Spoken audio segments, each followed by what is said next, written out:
फिर से study 90 Sachin sir YouTube channel में आपका स्वागत है। आप अच्छे से पढ़ाई कर रहे होंगे। आप सभी को गुड मॉर्निंग, राधे राधे, जय श्री कृष्ण। इसमें ये पहला क्वेश्चन लेके आया हूँ, सही सुमेलित नहीं है, यानी इसमें से कौन सा जो है जिसमें सुमेलित नहीं है, तो इसका ऑप्शन हो जाएगा, ऑप्शन नंबर जो है ए हो जाएगा। Option number A right answer हो जाएगा। सामवेद का ब्राह्मण पंचविश और षट्विश है।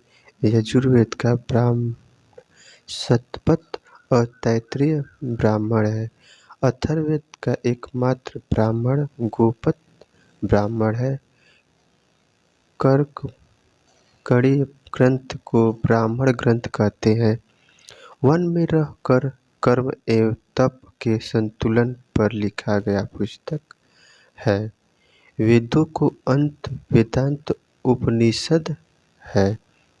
अगला क्वेश्चन देखेंगे, यानी सोनपुर महावीर का निर्माण किसने करवाया था। सोनपुर महाविहार का निर्माण किसने करवाया था, तो इसका ऑप्शन हो जाएगा option number C is right answer, यानी धर्मपाल हो जाएंगे। धर्मपाल जो है बौद्ध धर्म का अनुयायी था। धर्मपाल ने बौद्ध धर्म का अनुयायी था। इसके काल में ही विक्रमशिला विश्वविद्यालय की स्थापना की गई थी। यानी धर्मपाल के समय जो है विक्रमशिला विश्वविद्यालय की स्थापना की गई थी। तारानाथ के अनुसार धर्मपाल ने 50 से अधिक धार्मिक विद्यालयों की स्थापना करवाई थी। तारानाथ के अनुसार जो है धर्मपाल ने 50 अधिक धार्मिक विद्यालयों का स्थापना करवाया था। गोपाल ने बिहार शरीफ के निकट उदंतपुर बिहार की स्थापना करवाया था। हम अगला क्वेश्चन देखेंगे, यानी क्वेश्चन नंबर 3 हमारा हो जाएगा, सौंदर्य किसकी रचना है। सौंदर्य किसकी रचना है। सौंदर्य जो है किसकी रचना है, अश्वघोष की है कि बाणभट्ट की है कि भभूति की है कि या भास की है, तो इसका राइट आंसर हो जाएगा ऑप्शन नंबर ए, यानी अश्वघोष की है। किसकी है, अश्वघोष की है। अश्वघोष बौद्ध धर्म का महान विद्वान एवं बौद्ध दार्शनिक थे। अश्वघोष द्वारा रचित बुद्ध चरित्र को बौद्ध धर्म का रामायण कहा जाता है। कुषाण वंश के शासक कनिष्क के दरबार में अशोक, नागार्जुन, चरक व सुमित्र रहा करते थे। अश्वघोष ने सारिपुत्र प्रकरण नामक पुस्तक की भी लिखे थे। अश्वघोष ने सारिपुत्र प्रकरण नामक पुस्तक भी लिखे थे। बाणभट्ट की पुस्तक जो है हर्षचरित एक कादम्बरी है। भभूति ने मालती-माधव नामक पुस्तक लिखी। भास ने जो है भारत का पहला और पूर्व नाटक स्वप्नावास दत्ता लिखी है। स्वप्नावास दत्ता लिखे हैं। अगला क्वेश्चन देखेंगे, यानी सिंधु सभ्यता किससे संबंधित है। सिंधु सभ्यता किससे संबंधित है, तो अर्घ ऐतिहासिक, यानी ऑप्शन नंबर बी हो जाएगा, अर्घ ऐतिहासिक से संबंधित है। हड़प्पा सभ्यता जो है कांस्य युगीन सभ्यता था। हड़प्पा सभ्यता मेसोपोटामिया सभ्यता के समकालीन थी। उस काल का ऐतिहासिक काल कहा जाता है जिस काल के अध्ययन के लिए पुरातत्व स्रोत के साथ साथ लिखित स्रोत उपलब्ध हो। हम अगला क्वेश्चन देखेंगे, यानी क्वेश्चन नंबर 5। क्वेश्चन नंबर 5 जो है 1928 में गठित भारतीय संवैधानिक सभा समिति की रिपोर्ट नेहरू रिपोर्ट का किसने विरोध किया था।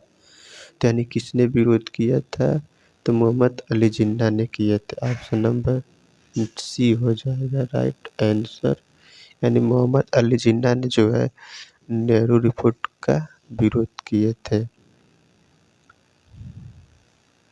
नेहरू रिपोर्ट के विरोध में जिन्ना ने अपनी 14 सूत्री मांग प्रस्तुत की जो सांप्रदायिकता पर आधारित थे। नेहरू रिपोर्ट को मुख्य मांग में भारत को संघ राज्य बनाना शामिल था। सांप्रदायिक निर्वाचन प्रणाली को समाप्त कर जनसंख्या के आधार पर मुस्लिम सीट को आरक्षित करने की मांग थी।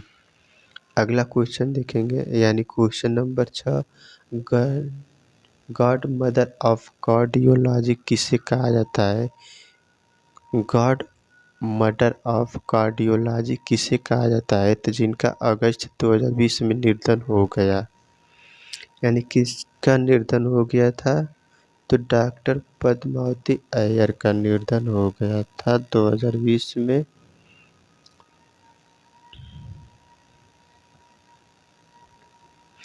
देश की पहली महिला जो है हृदय रोग देश की पहली महिला जो है हृदय रोग विशेषज्ञ डॉक्टर पद्मावती अय्यर का 103 वर्ष की अवस्था में अगस्त 2020 में निधन हो गया था।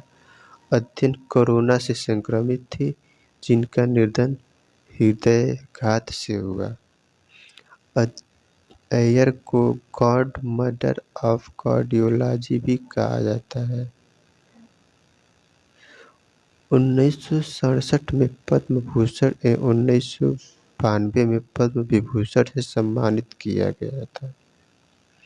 केशवानंद भारती का निधन सितंबर 2020 में हुआ था, जो केशवानंद भारती बनाम केरल राज्य विवाद के लिए जाने जाते हैं। हम अगला क्वेश्चन देखेंगे, यानी क्वेश्चन नंबर हमारा 7 हो जाएगा। किसके काल में कोलकाता का विक्टोरिया मेमोरियल हॉल का निर्माण हुआ था? विक्टोरिया मेमोरियल हॉल किसके काल में निर्माण हुआ था? तो लॉर्ड एलिंग के काल में, लॉर्ड कर्जन के, लॉर्ड मिंटो या लॉर्ड हार्डिंग के, किनके काल में निर्माण हुआ था? तो ऑप्शन नंबर हो जाएगा सी, यानी लॉर्ड मिंटो के काल में जो है निर्माण कराया गया था। लॉर्ड मिंटो विक्टोरिया मेमोरियल का निर्माण का कार्य प्रारंभ 1906 में लॉर्ड मिंटो के काल में हुआ और इसका निर्माण हार्डिंग सेकेंड चेम्सफोर्ड के काल तक होता रहा। मेमोरियल का निर्माण 1921 में लॉर्ड चेम्सफोर्ड के काल में पूरा हुआ। सर्वप्रथम लॉर्ड कर्जन ने 1901 में इसके निर्माण का सुझाव दिया था। अगला क्वेश्चन देखेंगे, कांग्रेस के सबसे युवा अध्यक्ष बने थे? कांग्रेस के सबसे युवा अध्यक्ष बने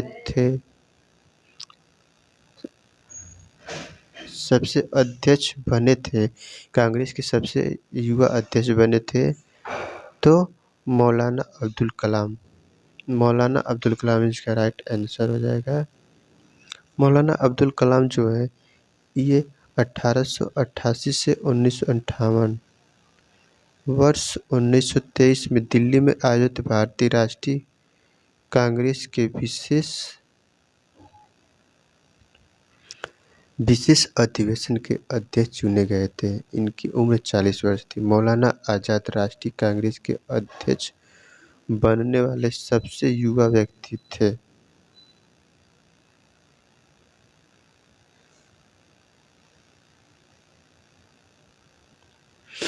उन्नीस सौ 40 से 1945 तक लगातार कांग्रेस के अध्यक्ष रहे, जो गुलाम भारत के लगातार सबसे लंबे समय तक कांग्रेस के अध्यक्ष रहे। जवाहरलाल नेहरू 1889 से 1964 में ने सर्वप्रथम 1939 में कांग्रेस और अधिवेशन के कांग्रेस की अध्यक्षता की।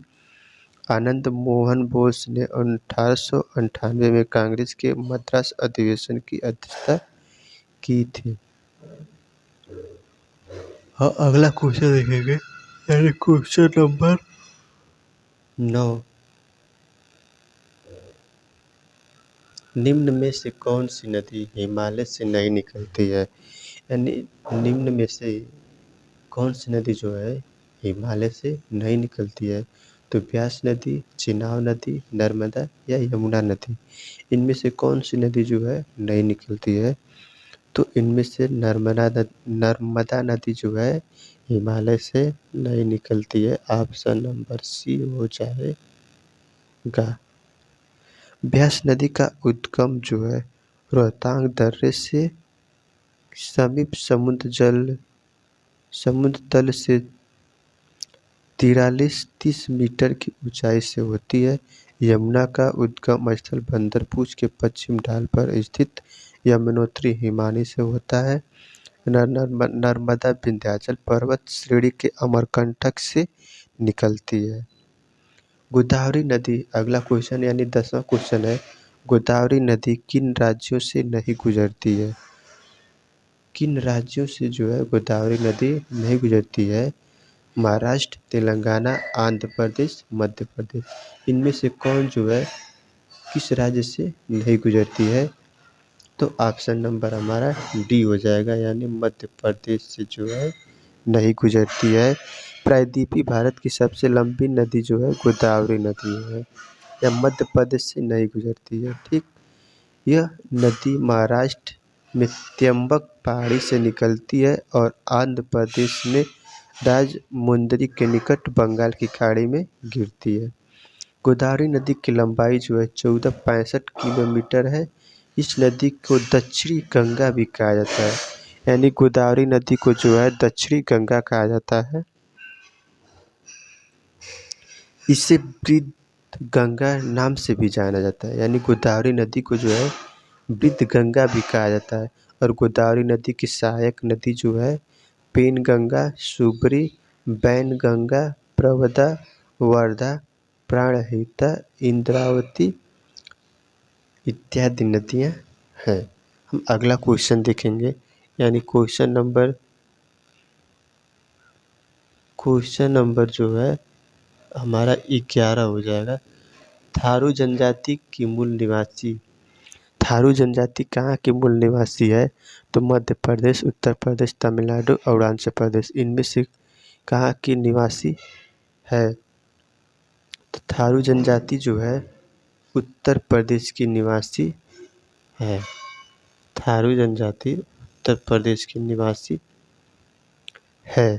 थारू जनजाति बिहार, पश्चिम चंपारण में भी पाए जाते हैं। अरुणाचल प्रदेश में जो है मोम्पा, डबला, सुलुंग, मिसनी, मेजरी, अप्तानी आदि जनजातियाँ पाई जाती हैं। मध्य प्रदेश की जनजाति जो है गोंड, भील, कोल, संथाल इत्यादि। तमिलनाडु की जनजाति जो है टोंडा प्रमुख है। जनजाति आदिवासी को कहा जाता है जो जंगल एवं पर्वतीय प्रदेश में मूल रूप से पाए जाते हैं। हम अगला क्वेश्चन देखेंगे, यानी क्वेश्चन नंबर 12, लाल पांडा पाया जाता है। लाल पांडा कहाँ पाया जाता है? जम्मू कश्मीर में, हिमाचल प्रदेश में, सिक्किम में या गोवा में? कहाँ पाया जाता है? तो लाल पांडा जो है सिक्किम में पाया जाता है। इसका राइट आंसर हो जाएगा, यानी सी। लाल पांडा जो है भारत के बाहर यह नेपाल, भूटान, चीन, लाओस और म्यांमार में भी पाया जाता है। भारत के सिर्फ जम्मू कश्मीर में कस्तूरी मृग वाला हिरण पाया जाता है।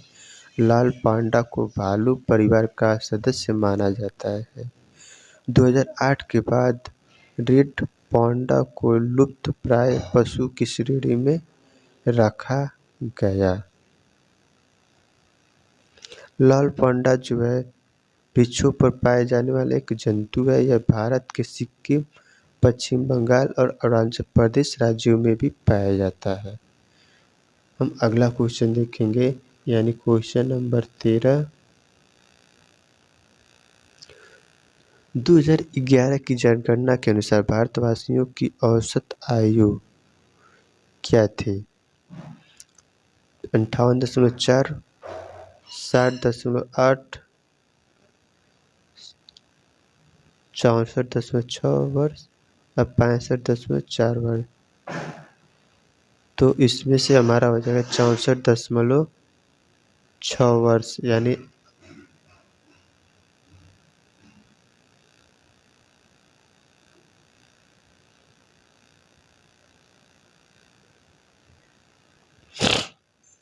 यानी 64.6 वर्ष।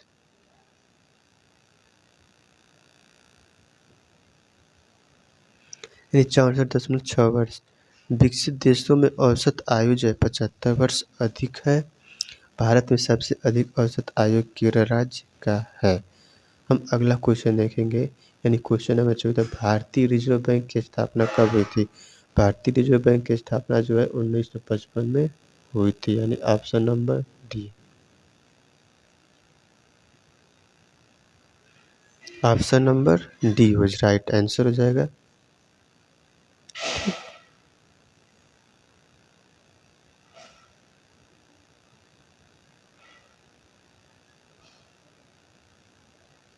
सॉरी ऑप्शन नंबर बी हो जाएगा।